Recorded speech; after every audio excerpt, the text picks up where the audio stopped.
Sud Radio, le grand matin week-end, l'info Éco Plus, Didier Testo. Bonjour Didier. Bonjour Jean-Marie. Fondateur de La Bourse et la Vie TV. Didier, vous commencez par un scoop aujourd'hui qui concerne des entreprises qui ne vont pas bien. Ce sont les très petites entreprises et les entreprises moyennes, les TPE, PME.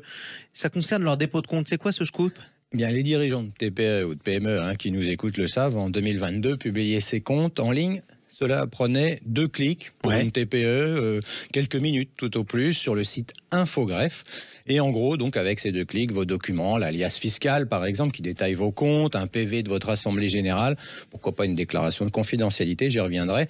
Bien, quand vous ne souhaitez pas que par exemple vos concurrents sachent où vous en êtes, très simple à faire en ligne. Mais voilà, en 2023, pour la publication des comptes 2022, l'État a décidé que c'était l'INPI, l'Institut national de la propriété intellectuelle, qui gérerait désormais ces déclarations, les autres formalités aussi des entreprises. Alors l'INPI est connu pour la protection de des marques et des brevets d'abord. Alors le point positif, le nouveau site est plus fluide, plus à jour, disons, sur le plan ergonomique. Une fois que j'ai dit cela, Jean-Marie, je dois aussi vous dire que le site de l'INPI ne fonctionne pas. J'ai d'ailleurs alerté le ministre, Jean-Noël Barrot, en charge du numérique. Donc on a un beau site mais qui ne marche pas. Est-ce que ça veut dire que des entreprises n'ont pas réussi à déposer leur compte ? Alors en ligne, clairement. Cela a été impossible. C'est-à-dire, pour la blague, l'INPI qui a reçu des appels a pu dire envoyez donc au format papier, sauf que l'INPI elle-même n'accepte plus le format papier.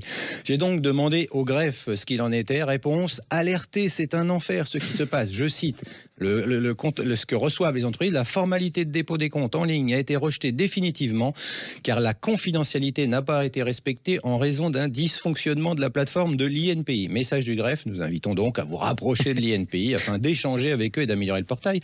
Alors résultat, il faut aller sur place. Alors c'est ce que La Bourse et la Vie TV a fait. C'est ce que j'ai déposé mes comptes. C'est un Nanterre que cela se passe. Alors tout s'est bien passé avec les documents papier, mais le message du greffe est net. C'est un enfer. Les dépôts reçus par l'INPI avec les dépôts reçus par l'INPI, car le bug de confidentialité existe toujours et vous risquez encore un refus. Le greffe qui s'est remis donc à traiter le papier comme il y a 20 ans, Jean-Marie. Comme au bon vieux temps. Ça va durer longtemps ? Alors, je pense aux dirigeants, bien sûr, de nos TPE, PME qui nous écoutent. Vous le savez désormais, c'est donc un bug, mais une entreprise normale avec un développeur, allez, en moins d'une journée, cela pourrait être réglé, allez, 2 jours. Là, nous sommes avec une administration, le temps n'est pas celui des entreprises. J'ai donc à ce jour aucune information pour vous dire si ça va être réglé et quand. Leçon de cette histoire, quand l'administration se modernise pour un but non avoué qui est quand même avoir plus d'informations sur les entreprises, eh bien au moins qu'elle ne les pénalise pas par son inefficacité. Bon courage à tous les greffiers et greffières de France. Oui, ils ont l'air de vivre un sacré enfer. Allez, la rentrée est là, Didier, mais aussi le sujet de l'inflation. C'est ça qui occupe clairement l'esprit de tous ceux qui nous écoutent sur Sud Radio. Jeunes, moins jeunes, ils font tous le même constat, c'est cher partout. Clairement, il peut y avoir des chiffres globaux qui montrent, comme disent les économistes, qu'on a atteint un pic, 5,7% en France sur un an. C'est pas l'essentiel. L'essentiel, c'est que cela continue. Les fournitures scolaires, l'essence, l'électricité, les courses. Alors, le salut vient des promotions. Il faut avoir une vraie stratégie pour réussir à faire des économies. On en trouve plein. Alors, une étude de YouGov pour Too Good To Go, une application mobile qui met en relation les utilisateurs avec des commerçants pour leur proposer des invendus, montrait que 8 Français sur 10 avaient adopté des comportements anti-gaspi.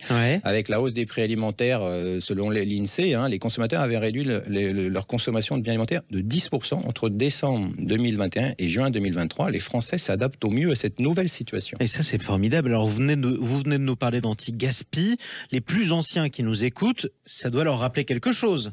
Alors peut-être, lors des réunions de famille, on va chercher sur son téléphone la chasse au gaspille, voir ce bonhomme rose en 1979. Les Français font alors la connaissance de ce personnage avec un entonnoir sur la tête que le gouvernement leur demande d'exterminer. C'est l'ouverture de la chasse au gaspille. Le gaspille, tu chasseras. L'essence, tu économiseras.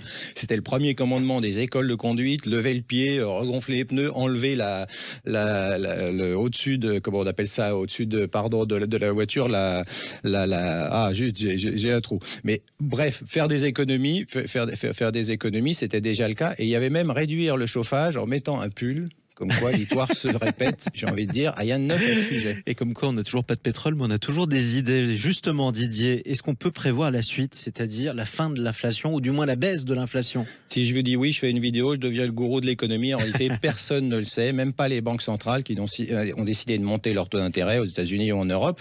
Le but avait justement été de casser cette inflation.